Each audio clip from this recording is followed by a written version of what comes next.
Guys, let's talk about anchoring, okay? Down here in the Florida Keys, we anchor a lot on reefs, around wrecks, on really unforgiving debris along the bottom. And really, if you fish down here long enough, it's not if you're gonna get your anchor stuck in the bottom, it's when you're gonna get your anchor stuck in the bottom. So we rig all of our anchors in a breakaway style, and that's what I wanna share with you.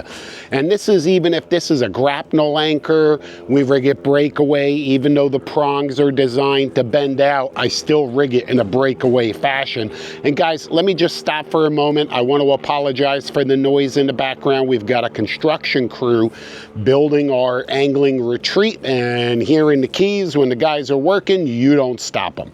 So again, I apologize for any of that background noise.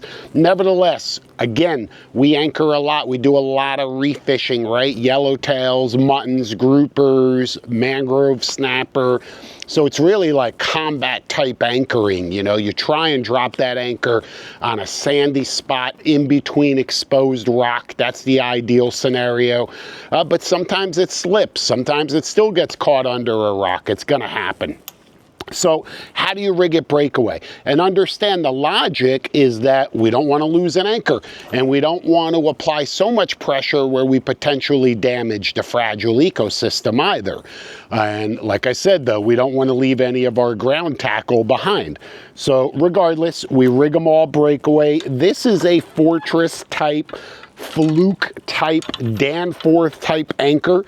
Okay, what you would normally be using in the vast majority of scenarios. This is a Fortress FX16, okay? Now, typically, remember, what we would do is just rig that chain, and I want to stop and mention, with all anchoring, make sure you have enough rope, make sure you have enough chain. It's always, you know, a good idea to have a little more chain than a little less. That's going to help the anchor stay in the bottom. It's going to help the anchor grab the first time every time.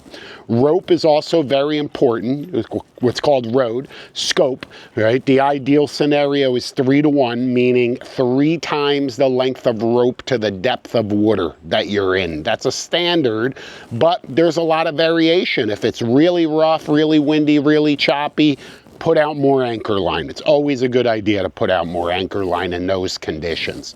So typically we would rig our shackle right to the top of the anchor, right to that top hole right there in the top of the shaft. That's where our anchor would typically be connected.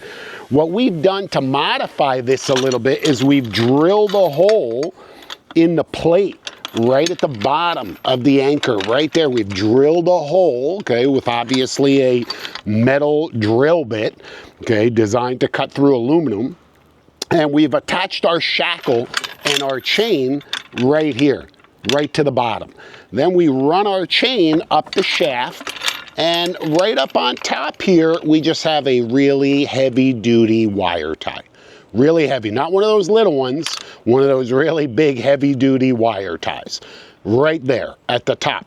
So now we are going to apply pull, we're going to apply force from the top of the anchor, just like you would in any other scenario, right there from the top of that anchor. That's going to help that anchor dig in very quickly, right? You've got to apply pressure from the top. But if that anchor gets stuck and you can't get it out, basically all you got to do is either get right on top of the anchor, maybe even a little bit ahead of it, apply maximum pressure until that wire tie that's up at the top right there, until that breaks. And once that wire tie breaks, you're now going to be pulling the anchor up backwards right from the back, and it'll slide right out of the debris. Guys, it's that simple. It's nothing more than drilling a hole and a wire tie. There's times you're going to use a breakaway type system like this, and there are times you're not. If it's just sandy and you have no risk of getting, you know, the anchor stuck in the bottom, you don't need to do this, okay? But if you're fishing the reef a lot, if you're fishing around wrecks where there's exposed debris, rigging it breakaway is a great idea. Very simple, and it's going to keep you fishing. Nothing is worse than losing an anchor.